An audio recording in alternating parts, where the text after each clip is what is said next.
struggling to learn another language? If so, you may be making some grave mistakes in your approach. In this video, I'm going to tell you 7 mistakes that could be preventing you from progressing in your goal of learning another language. As an avid language learner and language teacher, I've been able to identify 7 common mistakes that many students and even I myself sometimes make. Watch this video to ensure that you're not currently making any of these. And if you are, you correct it now. These days, there are many resources available for learning languages.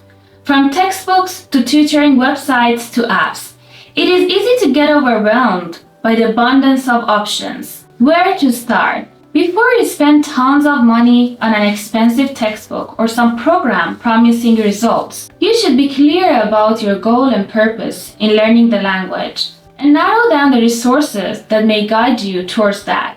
Language resources are not a one-size-fits-all. Depending on your goal and needs, the type of resource you use may vary. Also, many resources are outdated, while others are too superficial to provide you any depth of learning.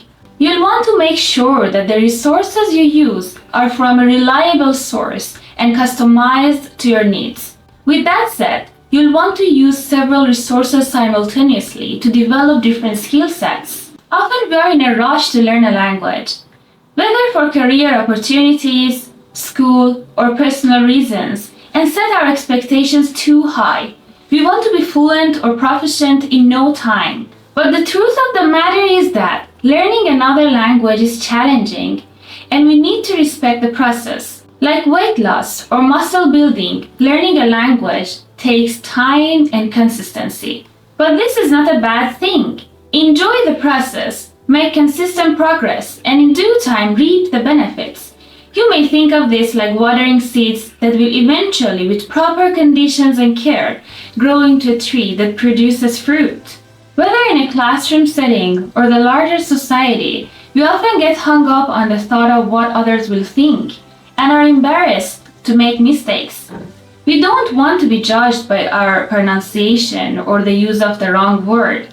We don't want to sound stupid or unintelligent. But language learning shouldn't be like this, because mistakes can be valuable learning opportunities. It is often through the silly mistakes we make that we remember something.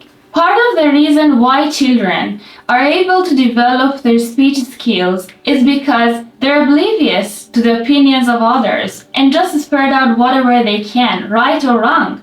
Not that you should go in public speaking gibberish, but you should not overthink or hesitate to speak.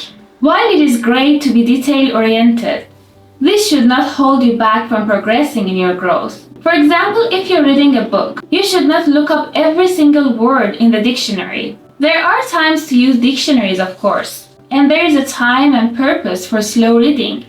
But if every time you read, you pause to look up every single word, you will not develop speed, a good attention span, or the ability to use context clues. Moreover, progress in a language is not always linear.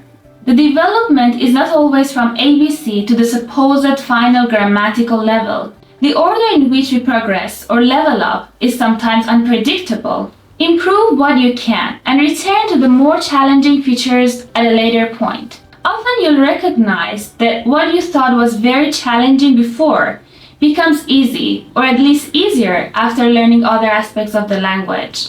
In weight training, there is a concept called progressive overload. The idea is that you always want to increase the weight that you lift gradually over the time to introduce more stress to the muscle, facing it to adapt and grow. The same idea can be applied to language learning. You want to gradually increase the difficulty of your assignments.